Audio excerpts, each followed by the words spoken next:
It started with a game. If everyone would just bag the noise, okay, we could do this. Sonny, name one thing that's gotten better in the last 10 years. Shall we play a game? Video games. All right, I acknowledge that. Totally awesome video game! Hey, welcome back to Game Writing 101. I recently spoke to another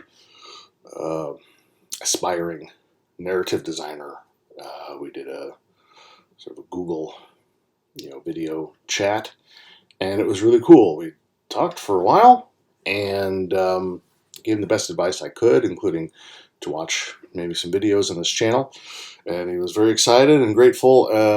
And it was interesting. One of the reasons he was excited to talk to me was he had gotten some advice from a relative telling him, sort of, look, you're getting to be the age where if you haven't broken in to the games industry, I just don't know if it's going to happen. Maybe you should set your sights on something else.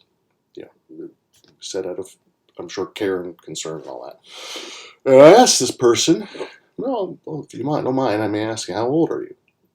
He was a young person. He said, he's 26. Pretty young to me. And also, when you consider that the lockdown after this global pandemic is a bit of a lost year, right? It's like everyone gets to subtract one. I'm 50, but technically I can say that I'm 49. It was interesting. I didn't break into the game industry, I believe, it was 2001. So I was born in 1972. So let's see how well I was like 28, 29. And I was older than that person. So I thought that was, something that I could share, but more importantly, it also got me thinking about people's individual stories on how they got into the industry and how valuable or not they are. Let me explain. I was reading, books on screenwriting, and one of them talked about James Cameron, the film director, Avatar, Terminator, all these amazing movies, right? Super successful filmmaker. And an interesting guy. Like if you go even just to Wikipedia to kind of read about his early life, or if you pick up if you maybe read some of his interviews, really interesting. Took a really interesting path. He was kind of fascinated with the technology behind filmmaking and special effects. And the book, or at least what I've heard, is he would do stuff like, he made his first picture after raising some money with a friend, and they rented cameras, and he would take them apart and put them back together in better condition than they were when he got them, right? Just a very interesting, unique, meandering. Sorry, not meandering. He was very purposeful, but a very interesting route to him becoming a big time Hollywood director. Now there are sort of clear paths, right? Like you might go to film school, and you might graduate, and you might make short films, and then get hired on to direct feature length things, and you're on your way. But there are a lot of people in Hollywood that just, they break in and they all kind of have unique stories. Here's what James Cameron said about it, and I'm paraphrasing, and he said, occasionally people come up to him and they say, how did you get it to be a film director? And James Cameron says that he tells them, if I have to tell you, chances are you're not gonna break in. You're not gonna make it. If you're the type of person who wants to ask, because I didn't go around asking, I just did it. So he says, and I'm paraphrasing, if you have to ask me that question, sure, I could tell you my story, but chances are you're not going to break in. But if I'm wrong, you owe me I forget what it was, you owe me a bottle of champagne or something. Right? Does that make sense? Like, how did you break in? If you're asking people that question, why bother? You're not gonna make it. But if that response lights a fire under you, and you do break in, you can thank me. Interesting. And when I think about like my own personal story, how I broke in, I mean, I get it. I would never in a million years, if someone, so people do ask me for advice, how to break in as a game writer. I don't tell them what I did. I tell them what I wish I would have done. I tell them what the smart thing is to do, at least what I think the smart thing is to do to increase your chances. Maximize the probability that you'll get a job as a narrative designer. But I will tell my story in case it is helpful or like this person I spoke to, if there's anything in there that you can take to inspire you even a little bit. And I'll try and do it kind of quickly. But as I said, I didn't break into the industry until I was, 28, 29. And what happened was, I fell in love with computer games at a very early age. I was very young. And I was a child of the 80s. So first we had these great arcade games going on all throughout the 80s, early 80s and on. I mean, there were arcade games before then, but this I'm talking about the arcade boom of the 80s. I was right there, throwing quarters around like crazy. And but then some of the earliest PC games and the earliest PCs started to become available in the 80s as well. Maybe, I don't know, more mid 80s. And even for me, like when I was going to a public school, but we had a computer class with like Apple IIe's. Okay, so I'm playing text adventures and I'm loving it. And later we had the earliest sort of graphic adventures, text adventures, and they added graphics and animation. And I'm growing up in Portland, Oregon. And there's no game industry in Portland, Oregon in the 80s that I was aware of. But I'm playing especially these early adventure games, and I'm thinking to myself, I don't know who was writing the story. I don't know who's coming up with these jokes, like, an early Monkey Island. I don't know who's coming up with the puzzles. Again, thinking about the old adventure games, Monkey Island, Leisure Suit Larry, that kind of stuff. I don't know who came up with all this stuff, but that's what I want to do. And of course, I had no clue how to go about it. I think back then, my opinion is, back in the 80s, if you were, to have a clue on how to get into the industry, you were probably somebody who grew up in Southern California, around or near the sort of fledgling video game industry there, or in Seattle, that because of Microsoft and the PC boom, you were around, you were with Microsoft or around Microsoft when some of those early games were made. Or maybe a handful of random places where somebody was just really smart figured out how to get into the video game, the early video game business. It just wasn't quite like today. I mean, today it's still difficult to break in. It's difficult to know how to break in. And I know that because I talk to people, young people. And but there are, there's a lot of game studios all over the world now. And there are even schools that are some of them are good, some of them are not so good. Some of them are good at training you and positioning you to get a job. But my point is, in the 80s in Portland, I had not a clue. When I was a kid, I even wrote a letter to Al Lowe, begging to be an intern, ready to pack my bags and move down to L.A. I had no freaking clue, and I had no clue how to even get a clue. And in fact, I gave up on it entirely. It just, I wasn't a good student in high school. I had a lot going on. I wasn't very confident. After high school, I didn't know anything about computers in high school. Didn't really mess with them much. I don't think I even had a PC. We were onto the, I don't even think I owned a Super Nintendo. I worked at a video rental store called Video Mania, and I would they rented consoles, and I would bring one home for the weekend and play games. But kind of gave up on it, sort of. Graduated. I wanted to join the Army. My parents really wanted me to go to college. I just kind of went to a college out in the Midwest, a good college, Marquette University. And I was very lucky in the sense that my father could pay for it and wanted to pay for it. I didn't want to go. I honestly think I was probably right. Like, I wasn't very motivated. I wasn't a good student. Still wasn't getting into computers. I wasn't writing. I just was getting by. Barely graduated in 4 years. It's a little embarrassing to say.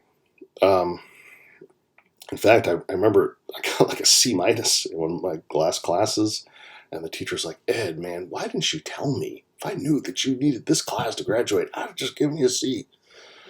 They had to come up with a special waiver. I think they invented the form just for, like, me to say, okay, this guy could just please get him out of our school. He'll let him graduate. We'll let him graduate with the C- in this one class. Just get him out. And that's it, man. And then it just took like some dead end jobs. Got fired from the first one, and I mean just some crappy like data entry type jobs. Jobs I was no good at, didn't like. I was in newspaper advertising sales. Hated it. Hated working in a cubicle. Still had no clue. Not a clue. And then in like my early mid-20s, I moved to Chicago from Milwaukee, Wisconsin. I graduated Marquette, was hanging out in Milwaukee. Good friends, good town, good people. But just aimless, driftless. But I knew enough to know. I've been to Chicago a few times. Knew that's a really fun place. Like when you're young, and it's really fun. So I moved down there, and I just get into like another dead end job that I hate. I mean, I hate. I'm working at the Chicago Tribune, selling classified ads over the phone. People call in. It's just a phone call center. It sucked. I hated it. I wasn't really making much money. I was having some fun. And then one day, I'm walking around downtown Chicago, and I walk by this window, and I see inside is this office where they got all these toys on the desks and all these nice computers, and it's just kind of a cool office, and they have posters in the window and decorations on the wall. And I sort of knew, like I knew who Bungie was. At that point, I was playing some PC games on, it wasn't even I don't think it was even my PC. It might have been like my friend's PC and my roommates. But I was playing, some of the early games they made, Myth 2, fun stuff. And I knew Bungie was in Chicago, and I kind of vaguely knew that their office was somewhere around there. And so when I looked in this window, I'm like, okay, aha, that's Bungie. And I'm literally on the outside looking in, thinking, what happened? What happened? I've spent years just surviving, treading water. This was what I really wanted to do. So how the F do I get in there? How do I become one of these people? So it was a process. But what happened was I started kind of calling people and emailing, and I got the advice, look, if you want advice, take some of these people out to lunch and let them talk. People like to talk about themselves. People like free lunch. Who the heck doesn't? And let them talk, and then ask them, like, well, what do I need to do to get in? And I started getting some decent advice. I started reading, back then Game Developer was still a printed magazine. I paid for a subscription, I think, and was reading, the industry magazine. Started, making an effort to play more games. And, but at the same time, I think I had one foot in, 1 foot out, right? Like the Chicago Tribune had tuition reimbursement. So I started taking classes at night for my MBA at the University of Illinois, Chicago, which I eventually got. I have an MBA. I don't even remember sometimes. I mean, again, they paid for almost all of it. And I just thought, well, maybe it'll help me be a businessman. And I hated, I'm just not good at it. Kudos to those of you who are great business people, really. But I'm working there. I'm I'm going to classes for my MBA. I'm also learning how I could maybe be a viable candidate to break into the industry. And then one of the things I kind of learned, was that game designers don't necessarily need to code. They have programmers for that, but to be able to understand object-oriented programming, at that time, to sort of communicate with programmers, to have some basic understanding of like C++, would be smart. So I also started taking classes at Loyola University in Chicago. This was like a night class for adults, like a certificate program. And involved 8, 9, 10 programming classes. You got a little certificate. But I started learning, I thought that would help position me. And at the same time, working on the MBA, and I'm looking at the game industry in Chicago, which wasn't big, but they had like Midway, a large company, and now I think it's owned by Warner Brothers, possibly. They had some other studios, Bungie, which unfortunately was bought by Microsoft, and they left for Seattle. So it was too late for me to get in there. But then, I saw that High Voltage Software, a game studio that's still there in Hoffman Estates, Illinois, suburb of Chicago, was hiring for an assistant producer. And in that time, I was, again, reading. I was reading the Game Developer magazine, the industry magazine. I was also reading just consumer magazines like Electronic Gaming Monthly and PC Gamer. I was playing games. I had finished my MBA and finished the certificate program, but I was also, had been talking to professionals whenever I could to understand what people were looking for, how to position myself.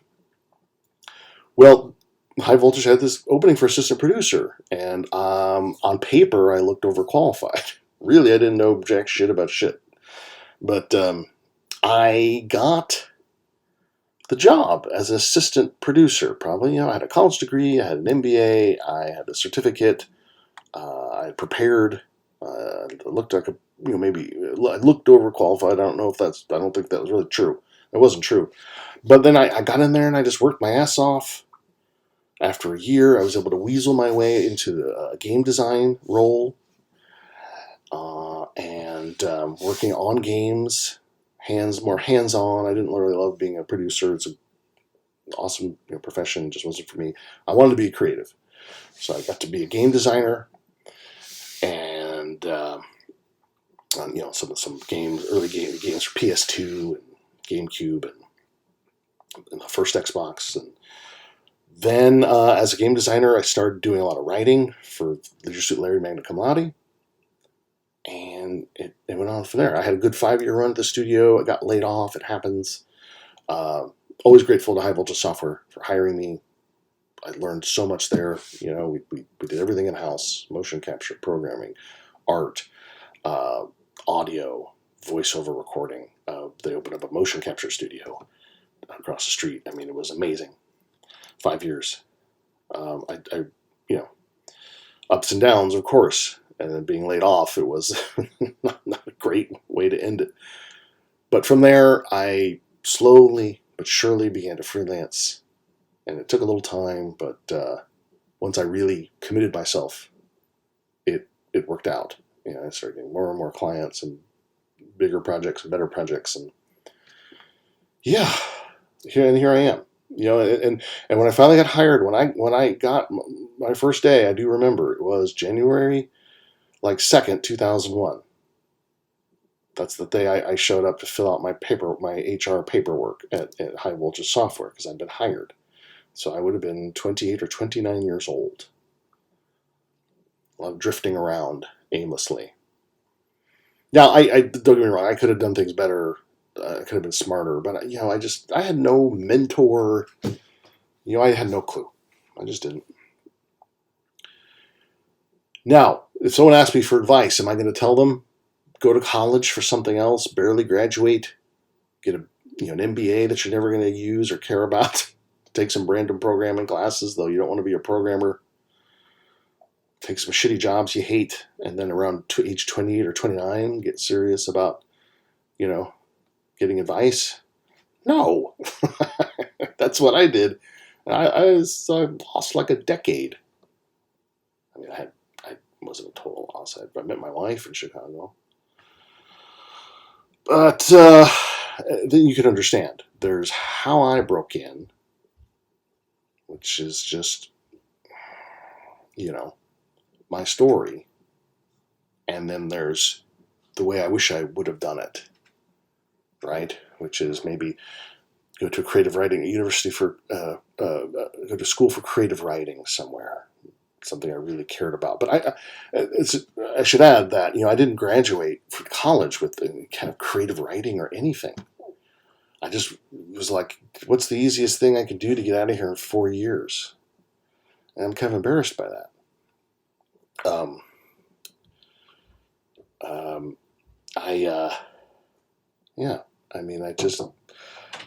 Pardon the interruption there. Even in college, I didn't even major in something that might have helped. If I were to do it all again and I were lucky enough to go to college, I would major in exactly what I wanted to do, creative writing. I didn't have the confidence. Saying I wanted to be a writer just sounded to me like I wanted to be, I don't know, an astronaut or something. And look, if you want to be an astronaut, you could probably figure it out. I had no confidence in myself. I no confidence that I, could be a writer, really. And so later, when I did, start writing for games and become a freelancer, I got serious about educating myself. I'd read everything I could about writing and wrote. And I talk about in another video, I talk about, educating yourself. And I'd say it worked out. I mean, I'm 50 years old now. I've worked on over 80 something video games as a freelancer. Some are really, really cool, really fun, glamorous projects. Some aren't, but even the small ones, a lot of them I just love, and I'm really proud of my effort on all of them. I don't care if it's the smallest little match 3 game, or if it's a big console. It's a big game for a big for one of the consoles. I want to put in as much effort as I can, and it's worked out. It's worked out. I don't know how long this will last, but it's been good to me. It's been good to me, and anyway. My advice for you is don't do what I did. Make a plan on wherever you're at. Make a plan. And you can watch some of my other videos where I talk about presentation, portfolio, persistence. Okay? But if you're young enough that you have your whole life in front of you, maybe find a mentor, college or some kind of formal education is not at all a bad idea. Now they have these schools that can teach you even just to be a game designer. Even if if you don't fit that mold of a programmer or an artist, there are schools, good ones, sort of art schools, but ones that focus on teaching you to be a game designer, and people do get jobs from those at game studios. And maybe I'll do a video about some of them, because I know people who've been to some of these places. DigiPen, programming, I'll say Full Sail or Ringling, the Ringling Design School, both in Florida. Vancouver Film School, Vancouver, BC, I hear a lot of good things about. It's an art school, but it's also, I believe, for filmmakers. And there's USC, University of Southern California. I mean, expensive school. But if you're lucky enough to be able to go there, they have an amazing media arts program. And people have gone straight from there into the game industry. In fact, sometimes graduates form studios while they're still in school, and they graduate and their studios immediately gets bought,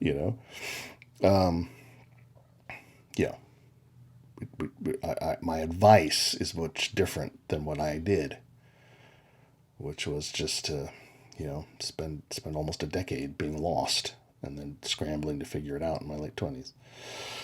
Anyway, hopefully that's inspiring somehow. and I don't know, man. I mean, I don't think you're ever too old to start on a dream. Granted, it might be a little different when you're like, if you're 45 years old and you decide you want to get into games, but I still think there's a way. So don't worry if you're about being 26, for sure. Hope you're doing great.